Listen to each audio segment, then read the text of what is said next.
అందరికీ నమస్కారం. Health insurance గురించి అన్నీ తెలుసుకునే ఈ ప్రత్యేక సిరీస్కి స్వాగతం. ఇది పార్ట్ 1. ఇక్కడ మనం బేసిక్స్ అంటే ఫౌండేషన్ చాలా స్ట్రాంగ్గా వేసుకుందాం. ఎందుకంటే మన లక్ష్యం ఒకటే, పాలసీ గురించి అన్నీ తెలిసి ఉండాలి. అప్పుడే మనకి నిజంగా అవసరమైనప్పుడు ఎలాంటి ఇబ్బంది ఉండదు. హెల్త్ ఇన్సూరెన్స్ పాలసీ తీసుకున్న వాళ్ళకి అతి పెద్ద భయమేంటో తెలుసా? ఎప్పుడైనా ఆలోచించారా? అది ప్రీమియం కట్టడం గురించో లేకపోతే పాలసీలో ఉన్న కష్టమైన పదాల గురించో కాదు. అసలైన భయమేంటంటే మనకి ఆరోగ్యం బాగోలేనప్పుడు, హాస్పిటల్లో చేరినప్పుడు, డబ్బులు అత్యవసరంగా కావాల్సిన టైంలో మనం పెట్టుకున్న క్లెయిమ్ రిజెక్ట్ అవ్వడం. నిజంగా చెప్పాలంటే చాలామందికి ఇది కంటి మీద కునుకు లేకుండా చేసే భయం. సో ఈరోజు మనం ఏం తెలుసుకోబోతున్నామంటే రిస్క్ ఫౌండేషన్స్లో 5 ముఖ్యమైన విషయాలున్నాయి. ఫస్ట్, క్లెయిమ్స్ ఎందుకు రిజెక్ట్ అవుతాయి.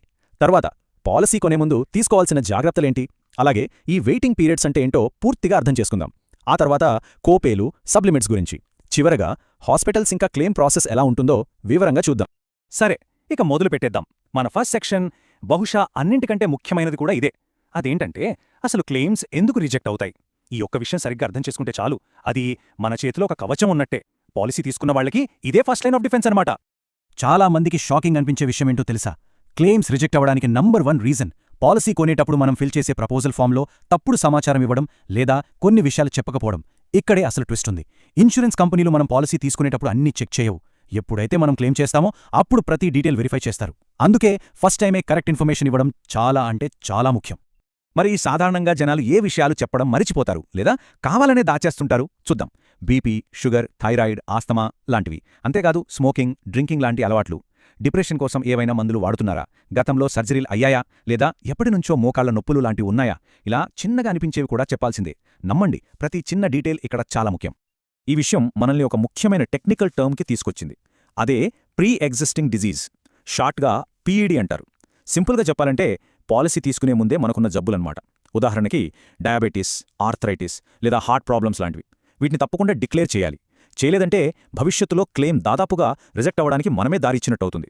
సమాచారం దాచడం మాత్రమే కాదు, ఇంకా వేరే కారణాలు కూడా ఉన్నాయి. వెయిటింగ్ పీరియడ్ పూర్తి కాకముందే క్లెయిమ్ చేయడం, ప్రీమియం కట్టకపోవడం వల్ల పాలసీ ల్యాప్స్ అవ్వడం, లేదా ఇంకా దారుణంగా ఫేక్ డాక్యుమెంట్స్ పెట్టి మోసం చేయాలని చూడటం. ఇవన్నీ క్లెయిమ్ రిజెక్ట్ అవ్వడానికి షార్ట్ కట్స్ అన్నమాట. సో మనం నేర్చుకోవాల్సిందేంటంటే రెన్యువల్స్ టైంకి చేసుకోవాలి, ఎప్పుడూ నిజాయితీగా ఉండాలి. సరే, ప్రాబ్లమ్స్ గురించి మాట్లాడింది చాలు. ఇప్పుడు సొల్యూషన్స్ గురించి మాట్లాడుకుందాం. సెక్షన్ 2లో మనం పాలసీ కొనే ముందు తీసుకోవాల్సిన జాగ్రత్తల మీద ఫోకస్ చేద్దాం. ముందే కొంచెం జాగ్రత్త పడితే ఫ్యూచర్లో వచ్చే చాలా పెద్ద తలనొప్పుల నుండి మనల్ని మనం కాపాడుకోవచ్చు. పాలసీ కొనేటప్పుడు అస్సలు కాంప్రమైజ్ అవ్వకూడని కొన్ని విషయాలున్నాయి. ఫస్ట్, ప్రపోజల్ ఫామ్ మీరే స్వయంగా ఫిల్ చేయండి. ఏజెంట్కో ఇంకెవరికో వదిలేయటండి. రెండోది, ప్రతి మెడికల్ డీటెయిల్స్ని నిజాయితీగా చెప్పండి. అలాగే వీలైనంతవరకు కోపేలు లేదా సబ్లిమిట్స్ లేని ప్లాన్స్ కోసం చూడండి. వాటి గురించి మనం ఇంకొంచెం సేపట్లో డీటెయిల్గా మాట్లాడుకుందాం. ఒక పెద్ద ప్రశ్న, అసలు మనకి ఎంత కవరేజ్ కావాలి? దీనికి సమాధానం ఈ రోజుల్లో ట్రీట్మెంట్ ఖర్చులపై ఆధారపడి ఉంటుంది. చూడండి, ఒక చిన్న సర్జరీకే ఈజీగా 2 లక్షలే అవుతుంది. అదే మేజర్ సర్జరీ అయితే 10 లక్షల వరకు. ఇక క్యాన్సర్ లాంటి జబ్బులకైతే ట్రీట్మెంట్ ఖర్చు 25 లక్షలు కూడా దాటొచ్చు. అందుకే మా సలహా ఏంటంటే కనీసం 10 నుండి 20 లక్షల సమ్ ఇన్సూర్డ్ ఉండేలా చూసుకోండి. ఇంతకంటే తక్కువ తీసుకుంటే మనల్ని మనమే రిస్క్లో పెట్టుకున్నట్టు. ఓకే, ఇప్పుడు చాలామందిని కన్ఫ్యూజ్ చేసే టాపిక్ గురించి మాట్లాడుకుందాం. అదే వెయిటింగ్ పీరియడ్స్. చాలామంది ఏమనుకుంటారంటే పాలసీ కొన్న మొదటి రోజు నుంచే అన్నీ కవర్ అవుతాయని. కానీ అది నిజం కాదు. కవరేజ్ అనేది స్టెప్ బై స్టెప్ టైంతో పాటు అన్లాక్ అవుతుందన్నమాట.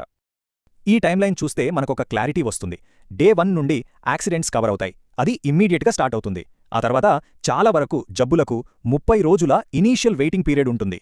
క్యాటరాక్ట్, హెర్నియా లాంటి కొన్ని స్పెసిఫిక్ జబ్బులకైతే 1 నుంచి 2 ఏళ్లు ఆగాలి. ఇక అన్నింటికంటే ముఖ్యంగా మనం డిక్లేర్ చేసిన ప్రీ ఎగ్జిస్టింగ్ డిసీజెస్ అంటే పీఈడీస్కి సాధారణంగా 2 నుండి 4 ఏళ్లు వరకు వెయిటింగ్ పీరియడ్ ఉంటుంది. మన నెక్స్ట్ సెక్షన్ చాలా చాలా ఇంపార్టెంట్. అదే కోపేలు మరియు సబ్లిమిట్స్. వీటిని హిడెన్ క్లాజెస్ అని ఊరికే అనరు. చాలామంది పాలసీ తీసుకునేటప్పుడు వీటిని అస్సలు పట్టించుకోరు. కానీ ఇవే మనకు వచ్చే క్లెయిమ్ అమౌంట్ను తగ్గించి మన మీద పెద్ద ఆర్థిక భారం మోపగలవు. ముందుగా ఈ రెండిటి మధ్య తేడా స్పష్టంగా తెలుసుకుందాం. నార్మల్ కోపే చాలా సింపుల్. మొత్తం బిల్లులో ఒక ఫిక్స్డ్ పర్సెంటేజ్ మనం కట్టాలి అని ఒప్పుకోవడం. కానీ జోనల్ కోపే అనేది కొంచెం ట్రిక్కీగా ఉంటుంది. అంటే మనం తక్కువ ఖర్చయ్యే సిటీలో పాలసీ తీసుకుని ఎక్కువ ఖర్చయ్యే మెట్రో సిటీలో ట్రీట్మెంట్ తీసుకుంటే అప్పుడు అదనంగా కట్టాల్సిన ఒక పెనాల్టీ లాంటిదన్నమాట. ఒక సింపుల్ ఎగ్జాంపుల్ చూద్దాం. మన హాస్పిటల్ బిల్ ₹1,00,000 మన పాలసీలో 20% కోపే క్లాజ్ ఉందనుకోండి. అప్పుడు మన జేబులోంచి మనం ₹20,000 కట్టాలి. ఇన్సూరెన్స్ కంపెనీ మిగిలిన ₹80,000 మాత్రమే ఇస్తుంది. లెక్క సింపులే, కానీ ఈ విషయం మనకు ముందే తెలియకపోతే ఆ ₹20,000 పెద్ద షాక్లాగా తగులుతుంది. ఇక సబ్లిమిట్స్ అనేవి ఇంకో పెద్ద ట్రాప్. ముఖ్యంగా రూమ్ రెంట్ సబ్లిమిట్. ఒకవేళ మన పాలసీ లిమిట్ కంటే ఎక్కువ రెంట్ ఉన్న రూమ్ తీసుకుంటే మనం కేవలం ఆ తేడా మాత్రమే కట్టం. ఇన్సూరెన్స్ కంపెనీ మొత్తం హాస్పిటల్ బిల్ను ప్రొపోర్షనేట్గా తగ్గించేస్తుంది. ఒక్క ఈ రూల్ చాలు మనల్ని ఆర్థికంగా దెబ్బతీయడానికి. కవరైన క్లెయిమ్ని కూడా ఒక పీడకలగా మార్చేస్తుంది. ఓకే, ఇప్పుడు మనం హాస్పిటల్కి వెళ్ళినప్పుడు మన పాలసీని ప్రాక్టికల్గా ఎలా వాడాలో చూద్దాం. సెక్షన్ 5లో ఈ సిస్టమ్ను ఎలా నావిగేట్ చేయాలో నేర్చుకుందాం. అంటే బ్లాక్లిస్టెడ్ హాస్పిటల్స్ దగ్గర నుంచి క్యాష్లెస్ ఇంకా రీయింబర్స్మెంట్ క్లెయిమ్స్ వరకు అన్నీ చూద్దాం. ఒక ముఖ్యమైన వార్నింగ్: ఇన్సూరెన్స్ కంపెనీలు కొన్నిసార్లు తప్పుడు పద్ధతులు పాటిస్తున్నాయని కొన్ని హాస్పిటల్స్ని బ్లాక్ లిస్ట్లో పెడతాయి. ఒకవేళ మనం అలాంటి హాస్పిటల్లో ట్రీట్మెంట్ తీసుకుంటే మన క్లెయిమ్ మొత్తం రిజెక్ట్ అయ్యే ప్రమాదం ఉంది. క్యాష్లెస్ అయినా రీయింబర్స్మెంట్ అయినా సరే. అందుకే హాస్పిటల్లో అడ్మిట్ అయ్యే ముందు తప్పకుండా మన ఇన్సూరెన్స్ కంపెనీతో ఆ హాస్పిటల్ నెట్వర్క్లో ఉందో లేదో కన్ఫర్మ్ చేసుకోవాలి. క్యాష్లెస్ ప్రాసెస్ చాలా కన్వీనియంట్గా ఉంటుంది. మనం చేయాల్సిందల్లా నెట్వర్క్ హాస్పిటల్కి వెళ్ళి మన పాలసీ కార్డ్ చూపించడమే. మిగతాదంతా వాళ్లే చూసుకుంటారు. హాస్పిటల్ డైరెక్ట్గా ఇన్సూరెన్స్ కంపెనీతో మాట్లాడుకుంటుంది. మనం డిశ్చార్జ్ అయ్యే టైంకి బిల్ వాళ్ల మధ్య సెటిల్ అయిపోతుంది. టెన్షన్ టైంలో ఇది మన మీద ఆర్థిక భారాన్ని తగ్గిస్తుంది. ఇక రీయింబర్స్మెంట్ ప్రాసెస్ విషయానికొస్తే దీనికి మన వైపు నుంచి కొంచెం ఎక్కువ పని ఉంటుంది. ఇది సాధారణంగా మనం నెట్వర్క్ లేని హాస్పిటల్లో చేరినప్పుడు అవసరమవుతుంది. ఫస్ట్ మనం హాస్పిటల్ బిల్ మొత్తం కట్టేయాలి. ఆ తర్వాత ప్రతి ఒరిజినల్ బిల్లు, డాక్యుమెంట్ని జాగ్రత్తగా సేకరించి టైం లిమిట్లోపు ఇన్సూరెన్స్ కంపెనీకి సబ్మిట్ చేయాలి. ఇది మన బాధ్యత. సో ఇవి హెల్త్ ఇన్సూరెన్స్ యొక్క ప్రాథమిక అంశాలు. క్లెయిమ్స్ రిజెక్ట్ అవ్వకుండా ఎలా చూసుకోవాలి, కొనే ముందు ఏం గమనించాలి, క్లెయిమ్ ప్రాసెస్ ఎలా పనిచేస్తుంది అనే విషయాలపై మనకిప్పుడు ఒక అవగాహన వచ్చింది. కానీ ఇది ఆరంభం మాత్రమే. అసలు ప్రశ్న ఏంటంటే, మన అవసరాలు మారే కొద్దీ మన పాలసీని స్ట్రాటజిక్గా ఎలా మేనేజ్ చేయాలి, ఎలా అప్గ్రేడ్ చేసుకోవాలి? ఈ ప్రశ్నకి సమాధానం మనం ఈ సిరీస్లోని 2వ భాగంలో తెలుసుకుందాం. అక్కడ మరిన్ని అడ్వాన్స్ స్ట్రాటజీస్ గురించి వివరంగా మాట్లాడుకుందాం. అంతవరకు సెలవు.